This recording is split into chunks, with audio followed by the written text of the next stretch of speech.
Hello friends. Now we start the chapter that is biological classification. उम्मीद करती हूँ कि आप सभी लोग अच्छे होंगे। तो इस चैप्टर को स्टार्ट करने से पहले जो चीज़ें इम्पॉर्टेंट है वह है एग्जाम्पल, इसके डायग्राम्स। तो चैप्टर में अगर आप एग्जाम्पल्स को पहले याद कर लेंगे तो जब मैं आपको चैप्टर पढ़ाऊँगी तो आपको आसानी होगी सारी चीज़ें समझने में। ठीक है, तो मैं अभी मॉर्निंग में आपको कुछ एग्जांपल्स दे रही हूँ याद करने के लिए, आप उसको याद कर लीजिएगा। और फिर जो बची हुई एग्जांपल है मैं आपको शाम को दे दूँगी। ठीक है, उसके पहले जो एग्जांपल मैं दे रही हूँ थोड़े बहुत आप लोग उसको मतलब पढ़ लीजिएगा एक बार, जैसे याद नहीं करिए, मतलब एक बार पढ़ लीजिए। ठीक है, एक दो बार पढ़ लेंगे तो एग्जाम्पल्स को 2 से 3 बार जैसे आप पढ़ेंगे तो वो मेमोराइज होना स्टार्ट हो जाएगा। ठीक है, तो स्टार्ट करते हैं। मैं बस जो एग्जाम्पल दे रही हूँ ना, आप उसको एक दो बार पढ़ लीजिएगा। ठीक है, चैप्टर स्टार्ट होने से पहले। Let's start. ओके, देखिए इसमें कुछ फोटोसिंथेटिक ऑटोट्रॉप्स हैं। ठीक है, फोटोसिंथेटिक ऑटोट्रॉफिक कुछ बैक्टीरिया हैं। ठीक है, उनके कुछ एग्जाम्पल्स एनसीईआरटी में दिए हुए हैं, जैसे कि नॉस्टॉक एंड एनाबिना।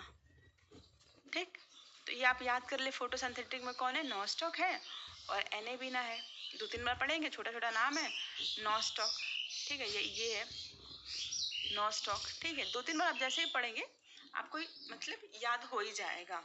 ठीक है, उसके बाद से क्या है, उसके बाद से आपको याद करना है एग्जाम्पल प्रोटिस्टा में, मतलब पढ़ना है। ठीक है, प्रोटिस्टा में सबसे पहले बात करते हैं क्राइसोफाइटिस में आता है डायटम्स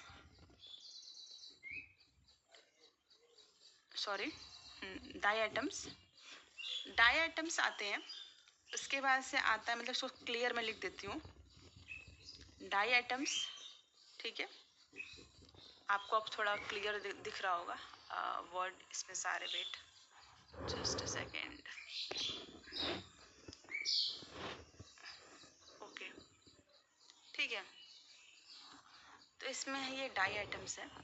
ठीक है, इसके बाद से आता है गोल्डन एल्गी।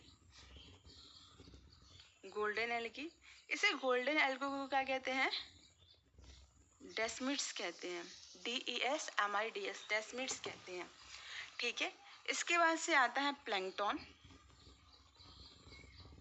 इसे क्राइसोफाइटिस में ही आता है। ठीक है, प्लैंकटन से आप ये याद रखिएगा कि ये क्या करता है, मूव पैसिवली विथ वाटर के जिधर वाटर जाएगा उधर ये मूव करते रहता है। छोटा सा नन्हा सा है, जिधर वाटर की दिशाएं जाती है उधर लहर के साथ ये भी चला जाता है। ठीक है, इसके बाद से है, ध्यान से देखिएगा, इसके बाद से है डाइनोफ्लैजलेट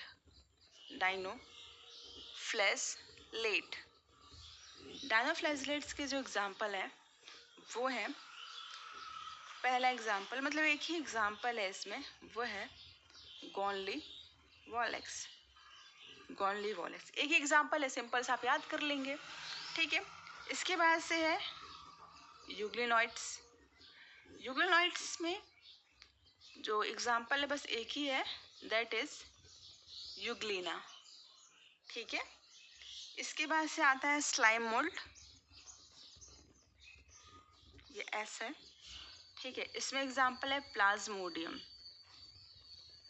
ठीक है, इसके बाद से आता है प्रोटोजोन्स, ये हमारा बात हो गया। ये देखो ये सारा का सारा ये जो एग्जाम्पल है स्लाइम मोड तक आपको मतलब पढ़ लीजिएगा। इसके बाद से हम बात करते हैं थोड़ा सा प्रोटोजोन्स के बारे में। प्रोटोजोन्स में आता है अमोबॉइड प्रोटोजोन्स। ठीक है, अमोबॉइड्स प्रोटोजोन्स के एग्जाम्पल है एंट अमीबा। ठीक है, दिख रहा है आपको, एंट अमीबा। ठीक है, एंट अमीबा के बाद आएगा फ्लैजलेटेड जो प्रोटोजोन्स होंगे उनके जो एग्जाम्पल्स हैं वो हैं ट्रिप्नोसोमा। ठीक है, सिर्फ इसके बाद से आता है सिलेटेड प्रोटोजोन्स और इसका एग्जाम्पल है वो है पैरामीशियम, ठीक है। उसके बाद से आता है स्पोरोजोन्स। स्पोरोजोन्स प्रोटोजोन्स होते हैं, उसके एग्जाम्पल हैं प्लाज्मोडियम। तो आप देख सकते हैं ये जो नाम प्लाज्मोडियम है वो 2 बार आया है। एक बार जब स्लाइम मोल्ड पूछेगा, एक बार जब आपसे स्लाइम मोल्ड पूछेगा तब आप ये प्लाज्मोडियम एग्जाम्पल दीजिएगा। दूसरा जब स्पोरोजोन्स पूछेगा तब भी आप क्या करेंगे, प्लाज्मोडियम एग्जाम्पल देंगे, ठीक है। ओवर मैं आपको फिर से मैं सारा कुछ रिवाइज करा देती हूँ, देखिए, ठीक है। बायोलॉजिकल क्लासिफिकेशन में फोटोसिंथेटिक ऑटोट्रॉपिक जो बैक्टीरिया है उनके एग्जाम्पल है नॉस्टॉक और एनाबिना। फिर उसके बाद से प्रोटिस्टा है। प्रोटिस्टा में पहले आते हैं क्राइसोफाइटिस। क्राइसोफाइटिस का जो एग्जाम्पल है उसमें आएंगे diatoms, golden algae. Golden algae को क्या कहते हैं, डेस्मिड्स कहते हैं, ठीक है। फिर इसके बाद से आता है प्लैंकटन। प्लैंकटन क्राइसोफाइटिस का एग्जाम्पल है और इसमें आपको याद रखना है कि मतलब ये क्या करता है, मूव पैसिवली विथ वाटर, ठीक है। इसके बाद आते हैं डायनोफ्लैजलेट्स। इस एग्जाम मतलब देखिए मैं आपको बता रही हूँ, जैसे ये क्या होता है, एग्जाम्पल बहुत इंपॉर्टेंट होते हैं, ठीक है। मतलब मैक्सिमम टाइम टेस्ट वगैरह में या फिर एग्जाम में यही पूछा जाता है, ठीक है। तो मैं चाह रही हूँ आप एग्जाम्पल एक बार देखे रहेंगे तो फिर जब मैं आपको चैप्टर बताऊंगी तो आपको मतलब लगेगा कि हाँ हम कुछ पहले से जानते हैं, ठीक है। डायनोफ्लैजलेट्स, इसका एग्जाम्पल है गॉनलीवॉलिक्स। यूग्लॉइड्स, यूग्लिना। स्लाइमूड के एग्जाम्पल है प्लाज्मोडियम। फिर प्रोटोजोन्स में बात करते हैं तो इसमें है अमोबॉइड प्रोटोजोन्स, इसका एग्जाम्पल है एंटामीबा। उसके बाद से आता है फ्लैचलेटेड प्रोटोजोन्स, इसका एग्जाम्पल है ट्रिप्नोसोमा। उसके बाद से आता है सिलेटेड प्रोटोजोन्स और इसका एग्जाम्पल है पैरामीशियम। और फिर स्पोरोजोन्स प्रोटोजोन और आता है प्लाज्मोडियम। तो इस तरह से आप क्या करेंगे, जितना भी है मतलब एग्जाम्पल, तो और एग्जाम्पल अभी बचा हुआ है, सारा खत्म नहीं हुआ है, बट मैं चाह रही हूँ आप इसको आप क्या करें, 2-3 बार रिवाइज कर ले, पढ़ ले, ठीक है। फिर हम चैप्टर स्टार्ट करेंगे। Thank you very much. जय हिंद।